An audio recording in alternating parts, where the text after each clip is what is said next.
1972, publishers rejected some of the material coming through Jane Roberts, who channeled an entity called Seth.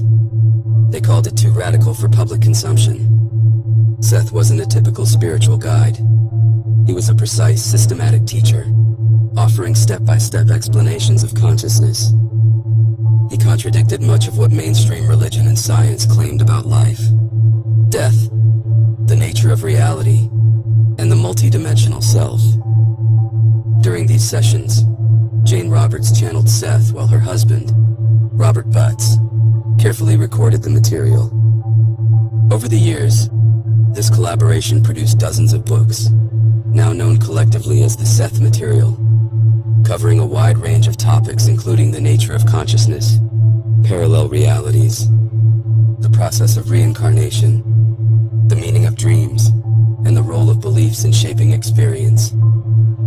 One of the subjects Seth explored was birth, life, and the mysterious journey before you even enter the body, detailing what happens before and during birth.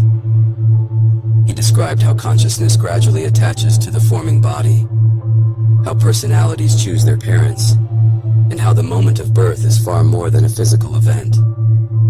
It's a profound transition, a shock that stabilizes the personality in the physical world.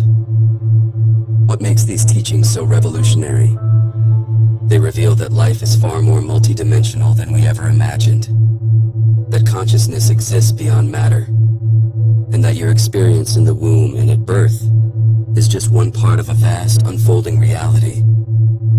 According to the Seth Material, consciousness exists independently of matter, and even shapes it. Long before a child is born, the process of consciousness entering the body has already begun, laying the groundwork for how the personality will settle into physical life. Next, we present the Seth Material, exactly as Seth conveyed it through Jane Roberts. Consciousness exists independently of matter and shapes it. Even atoms have their own awareness. A fetus, for example, already has consciousness through its atoms, before the reincarnating personality enters. This consciousness of matter is present everywhere. A fetus, a rock, a blade of grass, or a nail. The personality that is preparing to reincarnate enters the fetus in its own way, according to its inclinations, desires, and characteristics, with certain safeguards built in. However, there is no rule then, saying that the reincarnating personality must take over the new form prepared for it, either at the point of conception, in the very earliest months of the fetus's growth, or even at the point of birth. The process is gradual and individual, shaped also by experiences in other lives. Most of all, it depends on emotional characteristics, not simply on the last incarnation, but on the accumulated emotional tensions of many past existences. Different methods of entry may be adopted. If there is a particularly strong bond between the parents and the coming child, and if the personality is eager for reunion, it may enter at the moment of conception. Even then, however, large portions of its awareness continue to function in the dimension between lives. In the beginning, the womb stayed under these conditions as a dreamlike one, with the personality still focused mainly in the between-life existence. Gradually, the situation reverses, until it becomes more difficult to keep a clear awareness of the in-between state, and the focus shifts more fully toward the forming physical life. When a personality does enter at the moment of conception, there are almost always very strong past life connections between the parents and the child.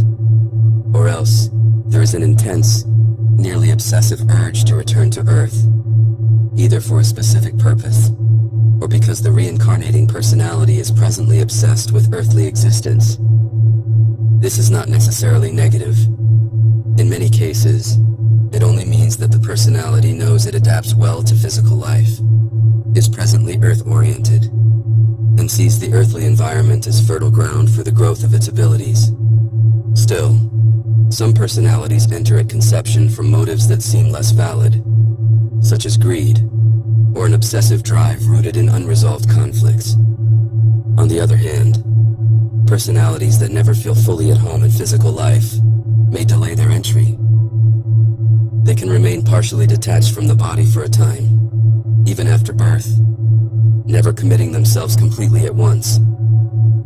At the opposite end of the cycle, the same dynamic occurs before death.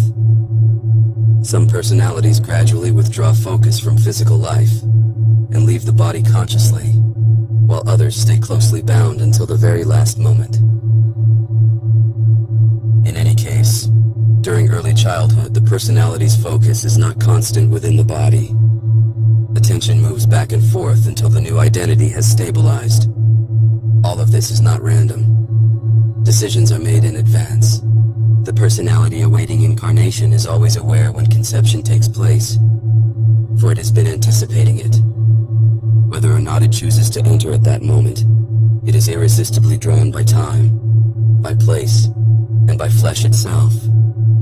Sometimes, long before conception, the future child's personality visits the environment of its coming parents, drawn again and again to the setting of its next life.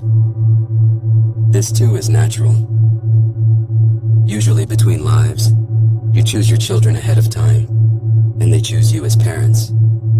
You may also catch glimpses of the future existence, not necessarily of specific events, but of the essence of the new life, the relationships, the challenges, and the experiences it will bring. In these terms, the ghosts of the future are as real in your homes as the ghosts of the past. You do not have completely empty shells of matter about to be filled, in that the new personality hovers in and about, particularly after conception, and with greater frequency and intensity thereafter. The shock of birth has several consequences, however, that usually draw the personality full blast, so to speak, into physical reality. Before this, the conditions are fairly uniform. Consciousness in the body grows almost automatically, reacting with intensity, but within controlled limits. At birth, everything changes suddenly. The stimuli arrive faster than the body's consciousness has ever experienced, and it requires a stabilizing factor. Up to that point, the fetus has been enriched and supported by profound biological and telepathic identification with the mother. Cellular communication is far deeper than you realize. Before birth, the fetus experiences itself almost entirely as part of the mother's body, but only in terms of bodily consciousness. At the moment of birth, that support is lost. If the new personality has not entered earlier to any full extent, it usually does so at birth, in order to stabilize the new organism. It comforts the new organism, in other words. The intensity of the birth experience depends on when the personality entered this dimension. If it enters at birth, it is quite independent, not yet identified with the body, acting mainly as support. If it entered at conception or before birth, it is already partly identified with the body consciousness, with the fetus, beginning to direct perception and experiencing birth directly. In that case, there is no separation between the personality and the experience of birth, and it experiences the shock of birth in immediate direct terms. Even after entering, the personality fluctuates in consciousness. It takes time to stabilize fully. For example, when a child sleeps, especially a small child, the personality often withdraws from the body. Gradually, its identification with the between lives dimension decreases, until the majority of awareness is anchored in the physical body. Of course, some personalities identify with the body more strongly than others.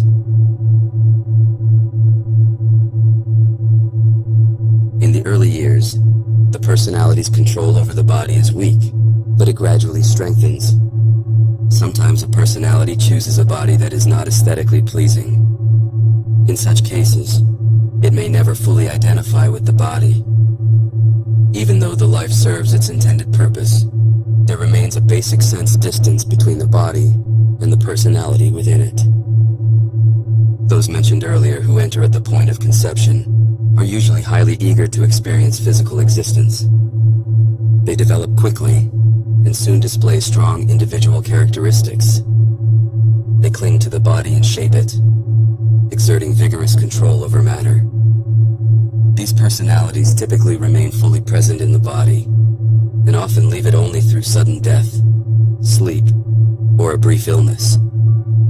By general rule, they can manipulate matter skillfully. They are emotional, practical, and solve problems quickly, sometimes impatiently. They excel at working with earthly materials and bringing ideas into physical reality with great force. They build cities and monuments. They are architects and creators, shaping matter according to their will. Those who enter at the moment of birth are generally less capable of manipulating matter in this way, forming a middle group. Finally, some personalities resist the new existence, even when they have chosen it. They must be present at birth, but they avoid full identification with the newborn. They remain partially detached, hovering around the body with a hesitant presence. There are several reasons for this behavior. Some personalities simply prefer the existence between lives, focusing more on the theoretical resolution of problems than on the practical application required in physical life.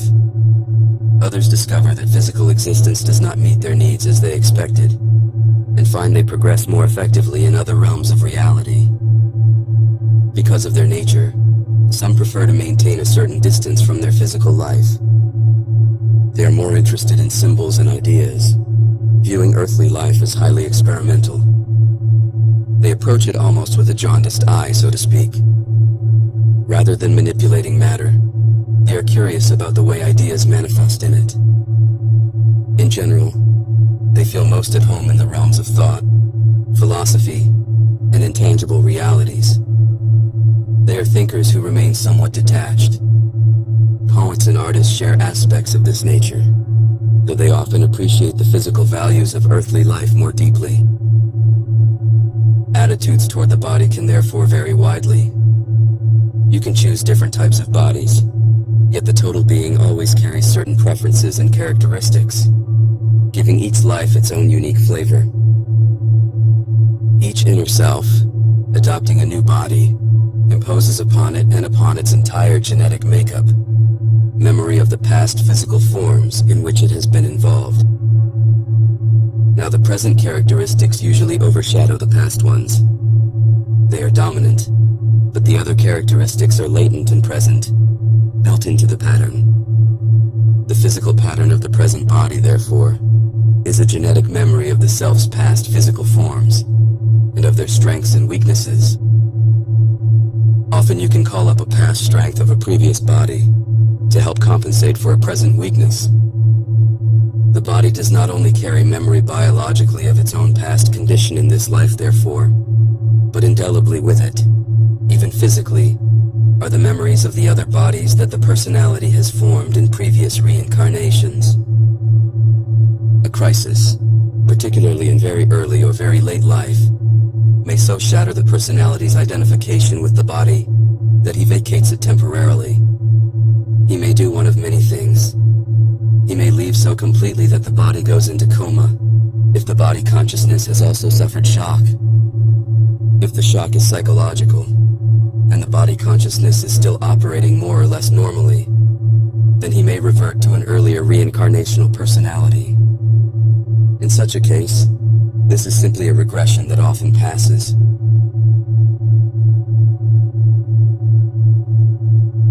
As the present life of any individual rises from hidden dimensions beyond those easily accessible in physical terms, and draws its energy and power from unconscious sources, so too does the physical universe as you know it rise from other dimensions.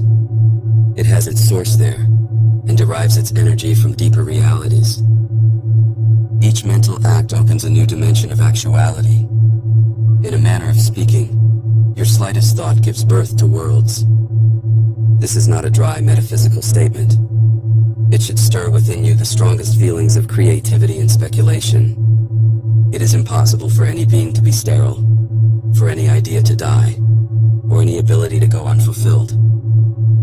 You are, by analogy, sent out by a super-self who strongly desired existence in physical form. You are no puppet of this super-self. You will follow your own lines of development, and, through means far too complex to explain here, you add to the experience of the super-self and extend the nature of its reality. You also ensure your own development, and you are able to draw upon the abilities of the super-self. Nor will you ever be swallowed by the self that in these terms seems so superior. Because you exist, you also send out projections of your own.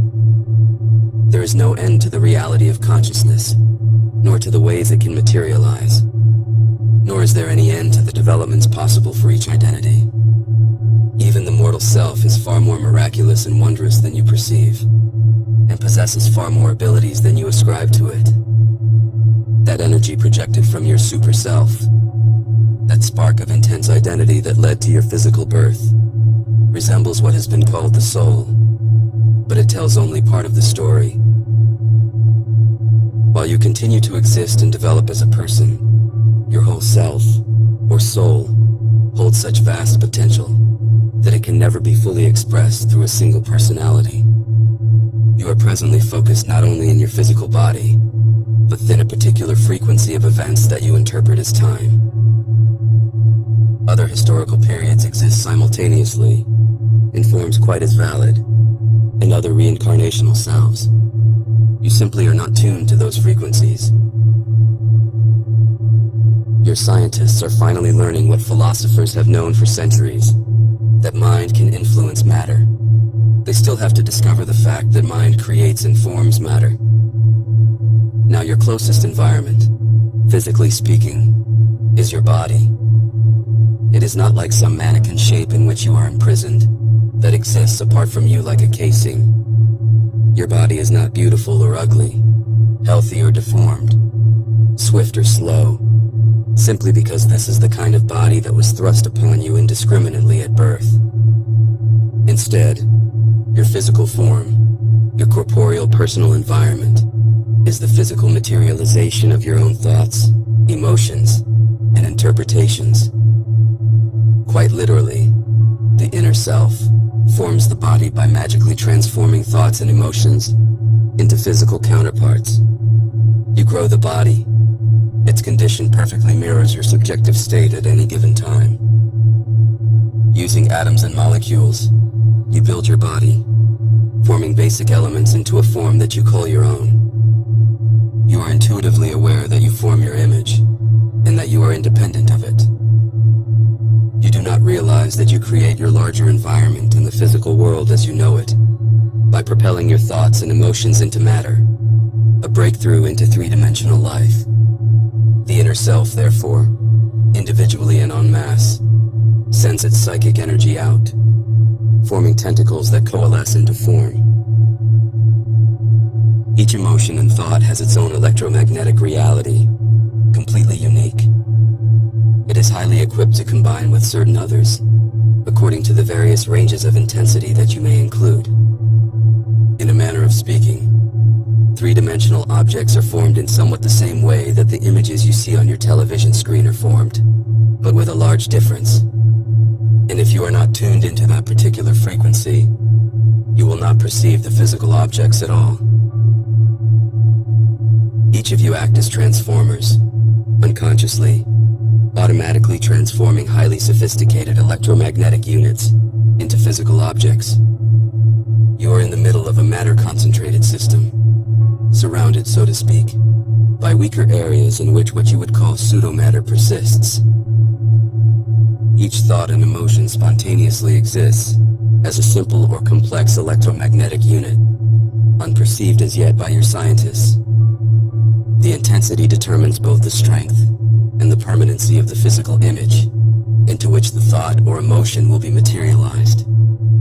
The world that you know is the reflection of an inner reality. You are made basically of the same ingredients as a chair, a stone, a head of lettuce, a bird. In a gigantic cooperative endeavor, all consciousness joins together to make the forms that you perceive. Now, because this is known to us, we can can change our environments and our own physical forms as we wish, and without confusion, for we perceive the reality that lies beneath. We also realize that permanency of form is an illusion, since all consciousness must be in a state of change. We can be, in your terms, in several places at once, because we realize the true mobility of consciousness. I hope you can now realize the eternal validity of your consciousness, and the impermanence of those physical aspects of your environment and universe that may seem so secure. Your consciousness is timeless, creative, and forever unfolding. At your fingertips lies the knowledge of your entire multidimensional personality,